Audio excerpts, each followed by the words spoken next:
Bien, buenas tardes nuevamente, bienvenidos todos. Como ya lo habrán visto en el programa sinóptico de la unidad, tenemos que desarrollar la, el programa de organismos internacionales.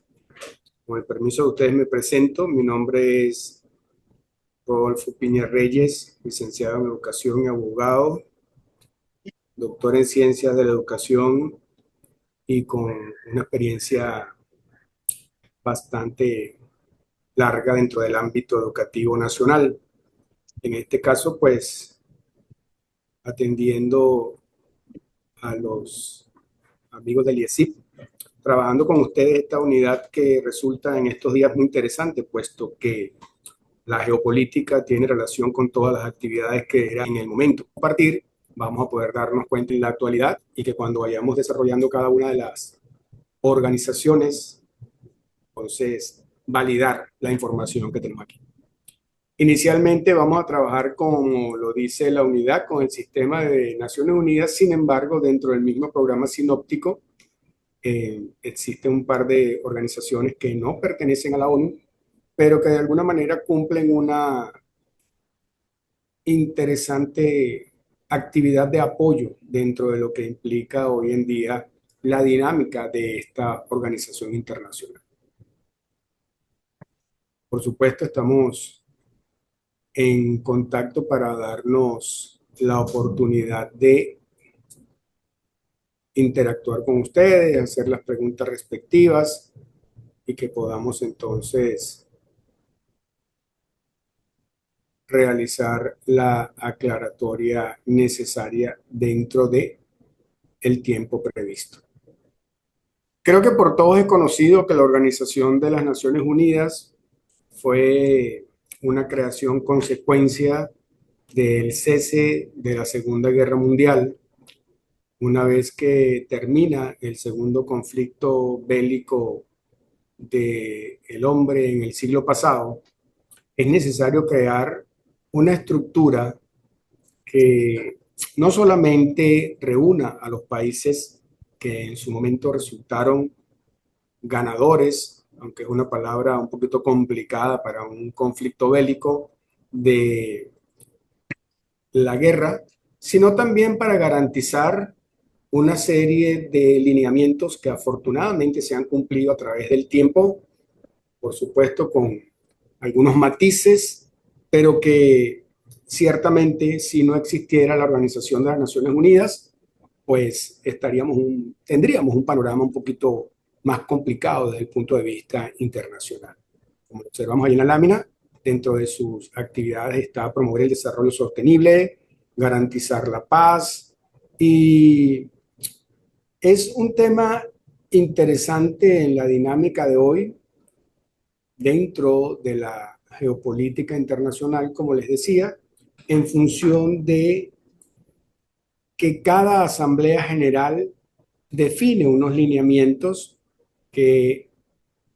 comprometen, por decir así, a los gobiernos del mundo a desarrollarlos en un mayor o menor alcance, pero por lo menos en una misma línea de acción. En ese sentido, por supuesto, la Organización de las Naciones Unidas cumple en el momento actual un rol interesante, sino de liderazgo como tal, o como muchos quisiéramos, con actividades vinculantes y con algunas eh, políticas un poco más fuertes, pues bien haciendo el rol de mediador y de conciliador dentro de algunos elementos que también se presentan en este mundo globalizado que tenemos actualmente. A partir de ahora vamos a ver la estructura de algunas organizaciones y programas que la conforman para cumplir con ese rol que ya hemos comentado. Pero fíjense que traigo a colación una noticia del día de hoy, donde justamente la ONU declara oficialmente la hambruna en Gaza. Y importante considerar esta declaración en el rango que merece dentro de la política internacional, porque en el ámbito de la intervención que ha tenido Israel dentro de su política del Medio Oriente, justificada para algunos con los hechos que ocurrieron a través del el ataque del grupo Hamas, muchos han insistido en el tema de regular de alguna manera esa respuesta. Y pues hoy en día, entonces, justamente hoy, toma la ONU el, la batuta, por decir algo así, dentro de lo que es la actividad que realiza, como decir, en el apoyo para que de alguna forma se verifique ese control dentro de las acciones bélicas. Bien, estábamos justamente comentando esta noticia del día de hoy, donde en acciones de la Organización de las Naciones Unidas, pues el Alto Comisionado de los Derechos Humanos y el relator especial para el tema de la Franja de Gaza han dicho que declarada oficialmente la hambruna en esta región. Entonces nos damos cuenta que no es una mera relatoría lo que ocurre allí, sino que realmente hay intervenciones, por supuesto, como comentamos, con una condición dentro de lo que es la organización de los países signatarios, y es que son lineamientos no vinculantes, pero que hacen un llamado a la comunidad internacional para que puedan eh, coincidir en lo que de alguna manera son los acuerdos que esta organización debe generar en el marco de la paz y del entendimiento mundial. La UNESCO, por su parte, es una organización de las Naciones Unidas, o es la organización de las Naciones Unidas que a partir de 1945 tiene la misión de impulsar la educación, la ciencia y la cultura. Nosotros hemos visto que con cierta frecuencia hay declaraciones de la UNESCO que denominan algunas costumbres de los países a nivel mundial como patrimonio mundial intangible, como patrimonio mundial dentro del tema del ambiente,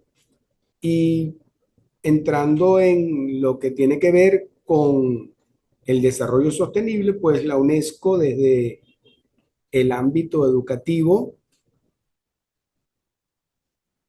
supervisa, digamos, ¿sí?, las actividades que realizan los países para los Objetivos de Desarrollo Sustentable del 2030 como política integral de la Organización de las Naciones Unidas a nivel mundial. Entonces, es importante tener en cuenta que justo dentro de lo que estamos nosotros considerando en este momento, pues la UNESCO es quien tiene el ámbito de competencia en la parte de educación, ciencia y cultura.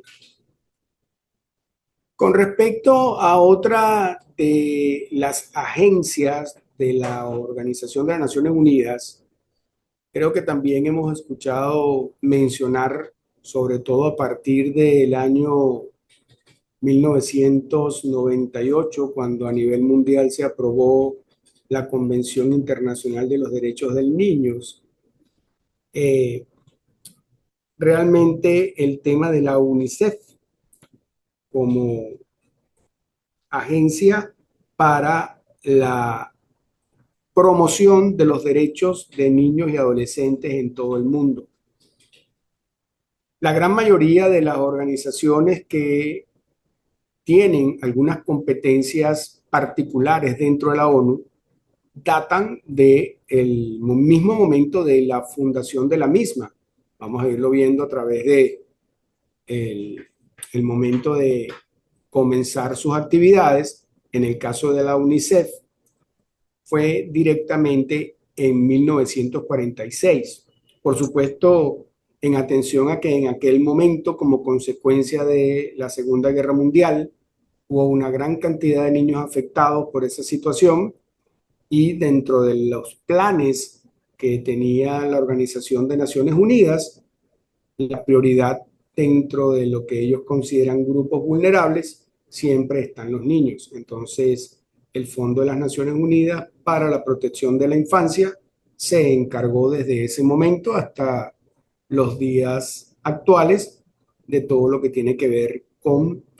los derechos de los niños y adolescentes, con una particular mención, y es que a los efectos de esa convención tenemos diferentes edades en los países para considerar lo que son niños y adolescentes. Por eso entonces cada país firmante de la convención tiene una, un grupo etario distinto para el cumplimiento de estos elementos de carácter vinculante, eso sí, a nivel internacional. Otra organización muy conocida por nosotros a raíz de lo que fue la pandemia del COVID-19 es la Organización Mundial de la Salud. Ciertamente es la instancia que se encarga de coordinar las actividades de manera internacional para dar respuesta a eventos como ese, que justamente en el año 19 y 20 afectaron a toda la población mundial. Como podemos observar allí, su creación también estuvo muy cerca de lo que fue los inicios de la ONU, año 1948,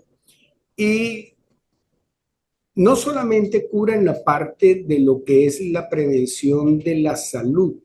sino también dan respuesta a todos los elementos que tienen relación con las crisis humanitarias, porque indudablemente desde el punto de vista preventivo, las campañas de vacunación internacional, que ahora no son tan bien vistas por la Organización Mundial de la Salud, y por supuesto tiene un rol interesante dentro de lo que es el seguimiento de las políticas prevención de algunos eh, agentes patógenos y no a sus vecinos, como ya vimos que ha ocurrido a veces con el cólera y de cualquier otra de esas situaciones del mundo actual. El trabajo y la organización laboral del trabajo es una de estas organizaciones de Naciones Unidas pretende regular la que tenemos en este momento con el tema laboral y la inteligencia, verificar algunas informaciones de pronto ciertas, de pronto no tan ciertas, sobre lo que representa hoy en día la inteligencia artificial en el ámbito de la amenaza laboral y de la sustitución del hombre como mano de obra dentro de la producción. Y la OIT ha hecho pronunciamientos, digamos, responsables desde el punto de vista de garantizar que realmente la aplicación de la inteligencia artificial sea para mejorar los sistemas productivos y no para llegar de la mano de obra dentro de las actividades que realizamos, pero no con la inteligencia. Podemos hacer algún comentario, profesor. Diferentes puntos para no retrasar el temario, pero el tema de la Carta de la Organización de las Naciones Unidas, realmente para mí, si uno va a lo que usted muy bien señaló, el preámbulo, que es el que resalta que hay que garantizar, preservar a las generaciones venideras del flagelo de la guerra. Bueno, ese flagelo de guerra, eso es un propósito fallido, porque la realidad es que la Organización de las Naciones Unidas ha venido actuando siempre a destiempo, fundamentalmente, y esa es mi opinión y con todo respeto, debido también a la existencia del Consejo de Seguridad, que no permite realmente que haya una democracia de pensamiento total en la Organización de las Naciones Unidas. Si uno va a los fundadores, esta no incluyeron inicialmente, aunque haya firmado posteriormente, a la India. Y la India representa hoy en día más de una tercera parte de la población mundial. O sea, yo creo que todos estos organismos que estamos señalando, y ya voy a pasar a otro punto que es el tema de educación, están sujetos a una resiliencia en cuanto a la necesidad de revisarse internamente y evitar que se conviertan como, pienso muy humildemente, que se han convertido en unos organismos muy burocráticos, muy ineficientes, muy poco prácticos y que en definitiva muchas veces lo que permite es prestarle apoyo a intereses particulares o de ciertos países. Eso necesariamente, el concepto en sí, el origen de sí, como usted dijo, los vencedores al comienzo, bueno, ese punto de partida, ese acta de nacimiento, no está bien en un mundo que hoy en día que ya no es globalizado, sino que se ha partido en muchos pedazos y que tiende a realmente necesita realmente tener un organismo internacional con facultades propias que pueda efectivamente defender los derechos e intereses de los pequeños países ante las grandes potencias y eso no existe. En el tema de la educación, y ya voy a terminar, vi el tema de la UNESCO. Sí, pero la UNESCO se refiere cuando están sentados en sus poltronas a muy poca parte de la población mundial. Hoy en día, más o menos el 80% de la población mundial ni siquiera tiene acceso a los requerimientos de agua necesaria por día, que es entre 50 y 100 litros de agua. Entonces no tienen eso, no tienen electricidad, no tienen educación misma. Entonces, para el caso concreto de Venezuela, y con todo respeto de la UNESCO, he estado buscando reunirme últimamente con el INSES, porque nos estamos dando cuenta que hay que volver a lo que era la educación dual o a la educación en donde los muchachos efectivamente salen sabiendo algo. Toda la educación tiene que ser objeto también de una resiliencia, una revisión total para lograr cumplir los objetivos que muy bonitos están ahí en la Carta de las Naciones Unidas, pero efectivamente en la práctica dista muchísimo de la realidad. Habiendo dicho esto, pido disculpas por la larga intervención y agradezco Gracias, amigo que me haya Freddy, pero escuchado. tenemos que tomar en cuenta algo y es que no debemos olvidar que las Naciones Unidas se crearon en un mundo totalmente distinto al mundo actual. Es De así. repente usted hace mención del tema de el Consejo Permanente y el Consejo Permanente podemos observar que dentro de los que forman parte con asiento permanente, como lo dice su nombre, son las mismas potencias que se mantienen hoy en día dentro de la carrera armamentista mundial. Ahora imagínese usted algo y simplemente a modo de ejercicio y no para extender más la polémica. Si decimos que la ONU no cumple su función y sabemos que la cumple a medias porque la ONU en sus lineamientos y pronunciamientos es algo conceptual y algo que tiene un pronunciamiento utópico de alguna manera. Si decimos que eso no se realiza de la forma adecuada, imagínense cuál sería el mundo de hoy si la ONU no existiera. De pronto sería un poquito más complicado desde el punto de vista de lograr sentar en un mismo espacio a personas que producto de su ego y de el desarrollo tecnológico del espacio que tengan como país, entonces estaría mucho más vulnerado el tema de las minorías. Pero vamos a continuar un poquito con el tema y después volvemos a darle un tiempo a la intervención. Gracias. Fíjese que también a partir de 1945, y justo en el tema que se está planteando, la Organización de las Naciones Unidas tiene una de sus agencias que se especializa, como lo dijo por allí nuestro amigo, en la parte de alimentación y agricultura. Y alguien, lógicamente, puede preguntarse, ¿y entonces cómo es posible que exista hambre en el mundo si hay esta organización? Bueno, pero es que, con todo respeto, digo que la responsabilidad lineal es de la ONU, pero la responsabilidad operativa es de las naciones. Si nosotros revisamos datos de todo lo que implica a nivel mundial, año tras año, pérdida de cosechas, pérdida de almacenamientos en silo, pérdida de cualquier cantidad de productos, no podemos comprender cómo es posible entonces que exista en algún momento países que no tengan acceso a una alimentación segura. Por eso es importante para nosotros desde el punto de vista formativo, ¿sí? Tener el conocimiento de estas organizaciones y de estas agencias a los fines, como lo dijo el compañero Frederick, de poder en un momento dado solicitar dentro del tema de participación la presentación de proyectos, la presentación de actividades que mejoren esa parte operativa de las grandes organizaciones que, como lo vimos hace un momento, pues están constituyendo todo un tejido supraestado que depende hoy en día de las políticas micro que se realizan en cada uno de nuestros países. Continuando, podemos ver el Programa de Desarrollo de Naciones Unidas, creado en 1965, y que lo más importante en este momento es lo que representa los Objetivos Mundiales de Desarrollo Sostenible, que de alguna forma están delineando cuál es el desarrollo hacia el cual se quiere que avance nuestro planeta. Me permití allí colocar algunas actividades que en el marco de nuestra región latinoamericana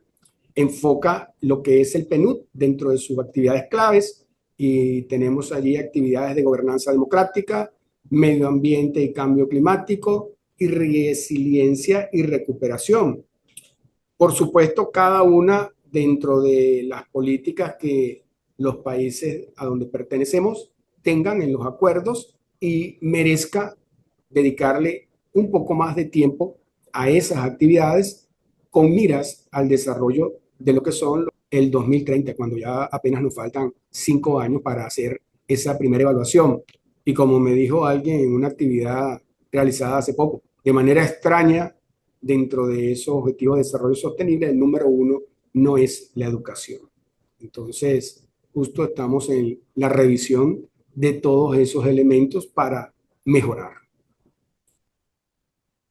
Esta organización que se encarga de la sistematización de la propiedad intelectual internacional es algo interesante,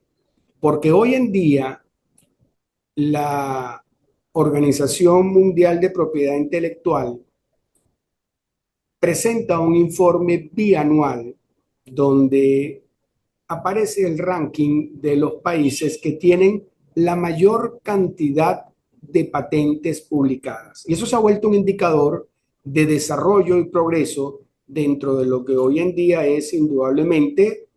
la creatividad y la competitividad económica en el área de la tecnología. Importante revisar que para América Latina, Brasil, México, Chile, Colombia, Argentina y Uruguay son los países que han ido progresivamente incorporándose a este tema de el registro de propiedad intelectual y de patentes. Y les confieso que la primera vez que yo trabajé con un informe de la OMPI, Latinoamérica no aparecía. Apenas estaba iniciando en aquel momento, de manera muy tímida, México y Argentina a hacer algunas solicitudes todavía no aprobadas. Y bueno, es satisfactorio ver que a lo largo del tiempo hemos logrado incorporar otros países y que nosotros, hablando en el caso particular de la región, vamos ganando espacio progresivamente en nuestra identidad epistémica y de generación de conocimiento propia, interesante a los efectos del desarrollo sostenido. Otro organismo de la ONU que ha estado en la palestra en estos últimos días es el Organismo Internacional de Energía Atómica, fundado en 1957 con una misión trascendental que hasta ahora ha logrado cumplirse de manera efectiva, y es la supervisión de la tecnología de energía atómica con fines pacíficos. Ciertamente, como lo vemos allí al pie de la lámina, hoy en día tenemos el club de los países que tienen desarrollo bélico nuclear con 9 integrantes, pero no es menos cierto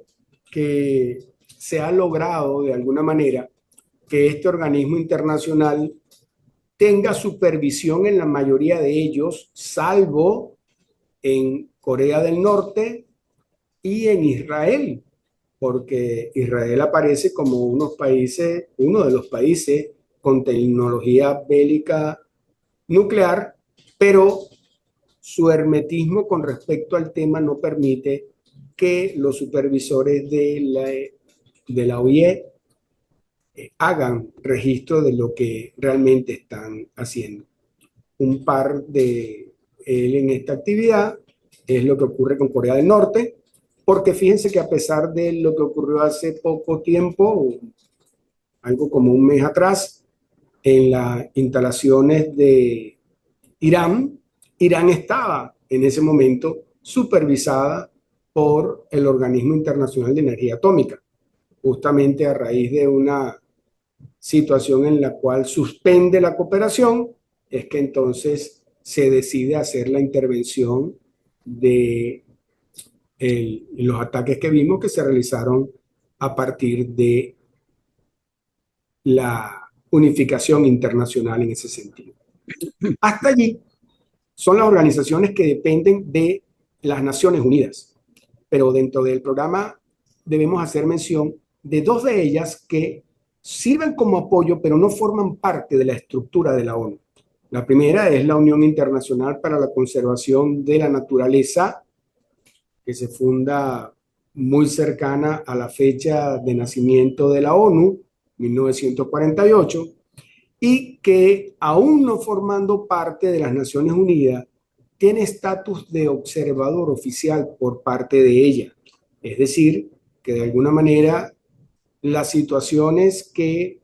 esta organización considere que están vulnerando el medio ambiente pueden ser llevadas ante la Organización de las Naciones Unidas para que sean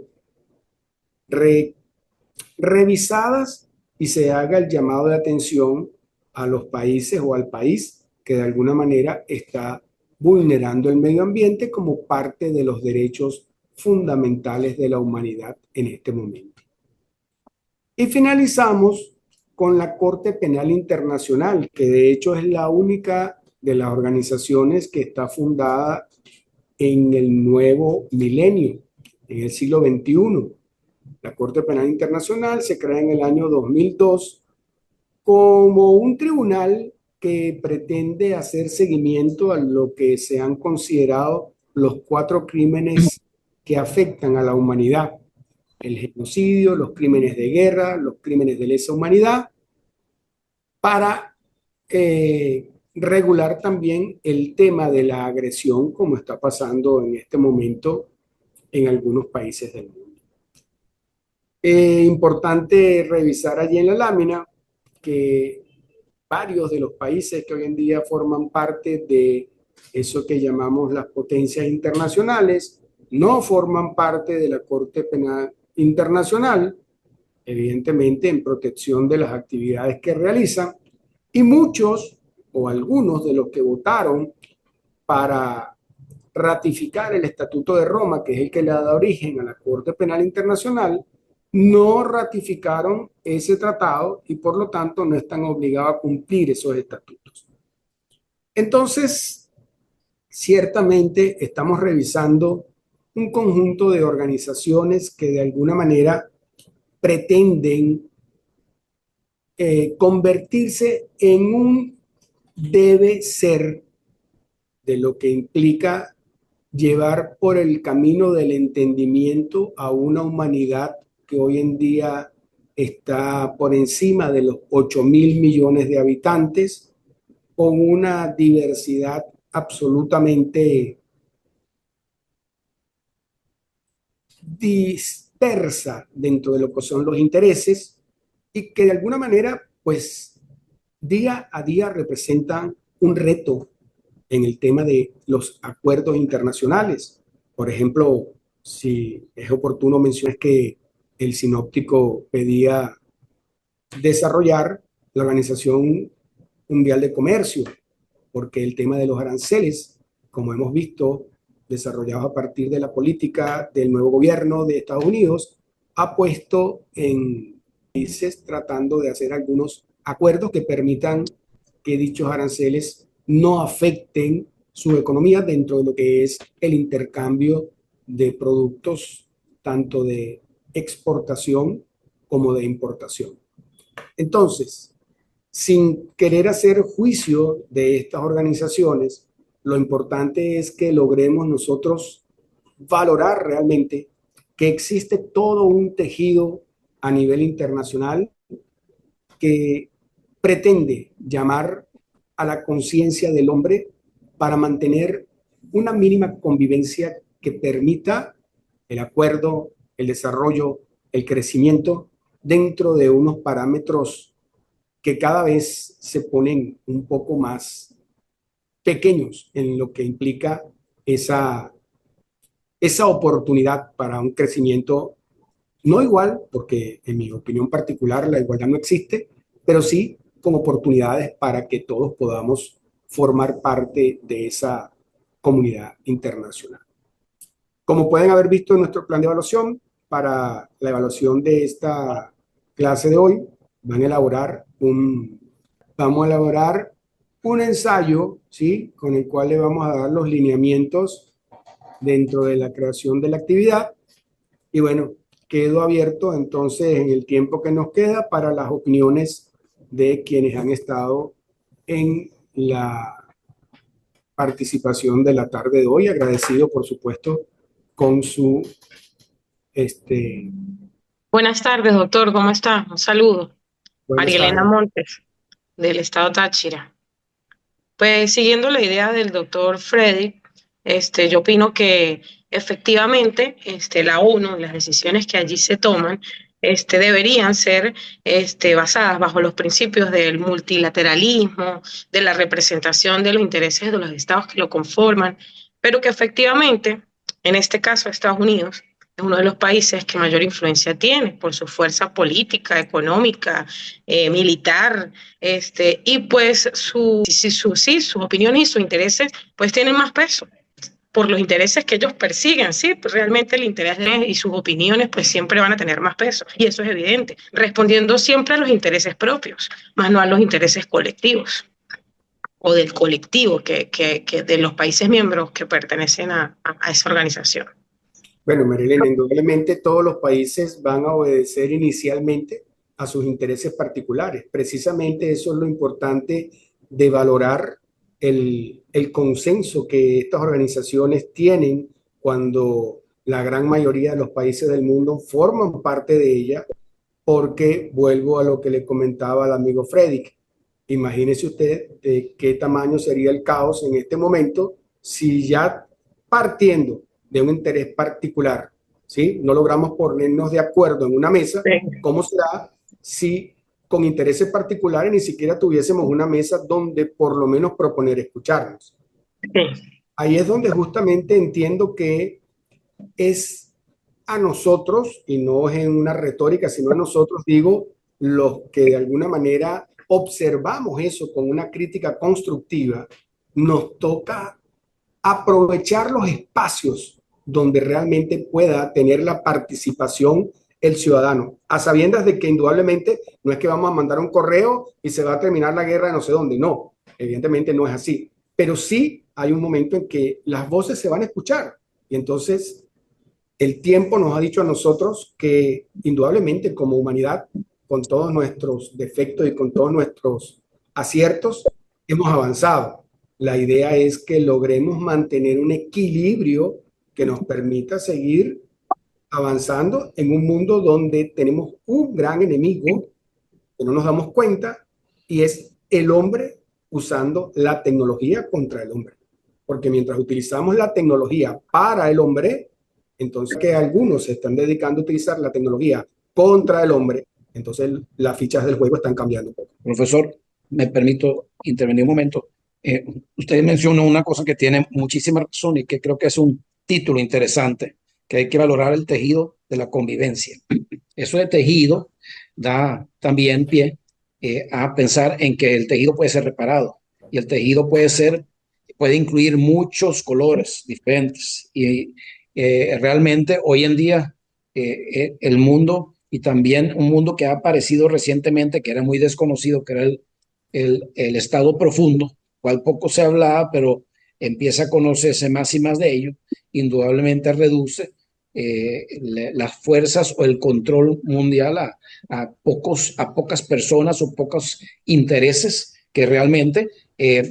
violentan todo esto, lo que estamos hablando en los diferentes organismos de las Naciones Unidas, pero porque están persiguiendo un fin realmente sorprendente que es violatorio a eso. Y eso viene desde hace años, viene ya desde de la época de Lenin. Entonces, realmente que ese tema del tejido debe poderse reparar, pero para eso todo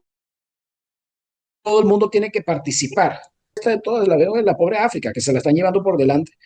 País tras país está quedando en manos de potencias y la verdad que no tienen posibilidad alguna de salir de ello. Y el control se mantiene en definitiva manteniendo en permanente ebullición y eso no va que le pasa a otros para tomar nuestras medidas. Y bueno, yo pienso que mucho está en las manos de trabajar conjuntamente y buscar, he intentado hacer y ahorita incluir necesariamente también los sistemas existentes tanto en China como en India, que todo esto pensamiento, bueno, el pensamiento tiene que abrirse a estos nuevos pensamientos. Con eso era todo lo que Claro, amigo Freddy, te comento que yo tuve como tutor de mi pregrado en Cana de Derechos y conocí. sembró en mí una idea que siempre he llevado a la práctica en el ejercicio, y es que siempre las partes en conflicto tienen un punto común, y ese es el que a nosotros nos toca invocar. ¿Cuál es ese punto común? A nadie le gustan los problemas. Entonces, partiendo desde el punto de interés común, ciertamente es una labor titánica, diaria, complicada, pero impostergable, porque la otra opción es simplemente volver al tema de eventos ya superados. Voy a recomendar a usted y a los amigos que nos acompañan la lectura de un libro que a lo mejor nos va a orientar un poquito por qué somos así. Y es un libro de un investigador de las sumerias encontradas en el Medio Oriente, que se llama Sacharia Sechi. Le puedo pasar el nombre por el chat para que lo ubiquen.